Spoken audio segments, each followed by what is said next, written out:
Hello friends, આજે આપણે બનાવશું પંજાબી સમોસા। તો સૌપ્રથમ ચટણીની રેસીપી જોઈએ।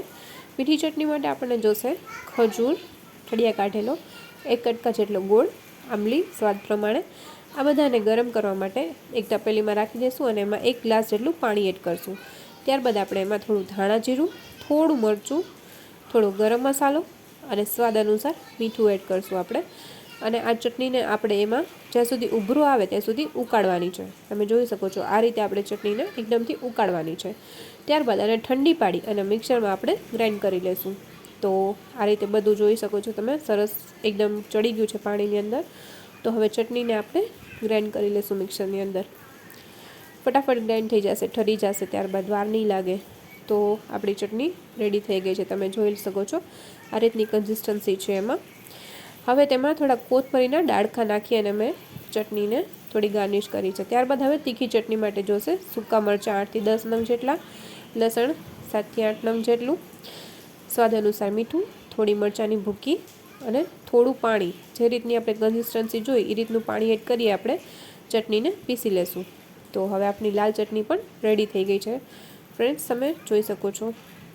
હવે આપણે બનાવશું લોટ કઈ રીતે બાંધશું। તો લોટ બાંધવા માટે આપણે જોશે મેંદો, તેમાં સ્વાદ અનુસાર મીઠું, થોડું જીરું અને મોણ માટે તેલ। આ બધાને એકસરખું મિક્સ કરી થોડું પાણી એડ કરી અને આપણે જે રીતે રોટલીનો લોટ બાંધીએ છીએ એ રીતનો લોટ બાંધી અને રેડી કરવાનો છે। ત્યારબાદ એમાં તેલ નાખી અને આપણે લોટને એકદમથી મસળી લેશું।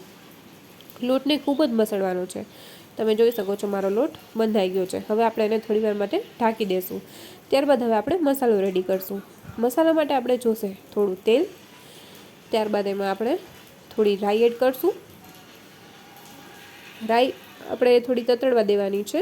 ત્યારબાદ એમાં હિંગ એડ કરશું અને લીમડો નાખશું આપણે તેમાં। ત્યારબાદ હવે આપણે એમાં આદું અને મરચાંની પેસ્ટ એડ કરશું। હવે આ મસાલો બરાબર મિક્સ કરી લેશું આપણે। ત્યારબાદ એમાં આપણે બીજા એક્સ્ટ્રા મસાલા એડ કરશું। થોડી ખાંડ એડ કરવાની છે આમાં ટેસ્ટ અનુસાર। પછી આપણે એમાં મીઠું એડ કરશું। ત્યારબાદ આપણે એમાં મરચાંનો ભૂકો એડ કરશું, થોડું ધાણા જીરું, થોડી હળદર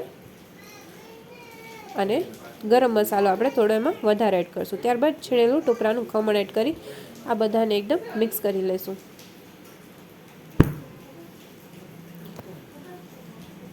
જોઈ શકો છો તમે આ રીતનો એક મસાલો આપણો રેડી થઈ ગયો છે। હવે એમાં આપણે બાફેલા બટેટા એડ કરી દઈશું અને બટેટાને આપણે સરખી રીતે મેશ કરી લઈશું। એકદમથી છૂંદો થઈ જાય તે રીતે આપણે બટેટાને મેશ કરી લીધા છે। ત્યારબાદ એમાં સમારેલી ઝીણી કોથમરી એડ કરી અને મસાલાને એકદમ બરાબર મિક્સ કરી લઈશું। તો આપણો મસાલો રેડી થઈ ગયો છે, આપ જોઈ શકો છો। હવે આપણે સમોસાને વળવા કઈ રીતે એની રીત જોઈ લઈએ। તો આપણે જે લોટ બાંધ્યો હતો એને આ રીતે આપણે એક બોલ લઈ અને લાંબુ વળવાનું છે।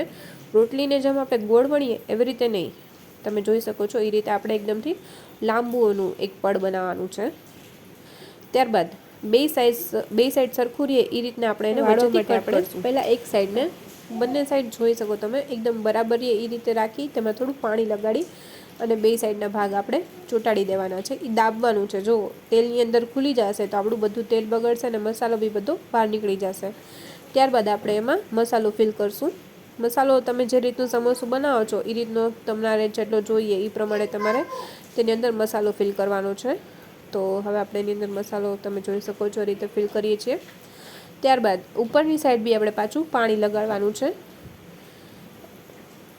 બરાબર સરખું પાણી લગાડવાનું। ત્યારબાદ આ રીતે આને બેન્ડ કરી અને એકદમથી દાબી લેવાનું છે। તો તમે જોઈ શકો છો એ રીતે આપણું સમોસું રેડી થઈ ગયું છે। પાણી સરખું લગાડવાનું અને તેને ચોંટાડવાનું સરખું, નહીંતર મસાલો છે એ તેલની અંદર ખુલી જશે, સમોસું ખુલી જશે તો તેલ આખું બગડશે। હવે આપણું તેલ ગરમ રાખ્યું તો એ થઈ ગયું છે। તો આપણે બધા આપણા જે રેડી થઈ ગયેલા સમોસા છે તે એની અંદર એડ કરી દઈશું અને તેલને આપણે થોડું મીડિયમ ફ્લો ઉપર રાખવાનું છે, જેથી કરીને આપણા સમોસા અંદરથી બી બધા બરાબર ચડી જાય। તો તમે જોઈ શકો છો આપણા સમોસા એક સાઈડથી બધા થોડા થઈ ગયા છે બ્રાઉન જેવા। તો આપણે એને પલટાવી લઈએ। આ રીતના આપણે સમોસાને તળશું એકદમથી। બીજી સાઈડ આપણે તેને પલટાવી લઈશું। હવે આપણા સમોસા બધા તળાઈ અને રેડી થઈ ગયા છે। તો હવે આપણે એને એક બાઉલમાં કાઢી લઈએ. તો ફ્રેન્ડ્સ, તૈયાર છે આપણા ગરમા ગરમ પંજાબી સમોસા વિથ મીઠી ચટણી અને તીખી ચટણી. તો તમે લોકો બી તમારા ઘરે ટ્રાય કરો અને પછી મને કહેજો કે કેવા લાગ્યા. Thank you. જો તમને આ વિડીયો પસંદ આવે તો મારી ચેનલને લાઇક, શેર અને સબસ્ક્રાઈબ કરવાનું ભૂલતા નહીં.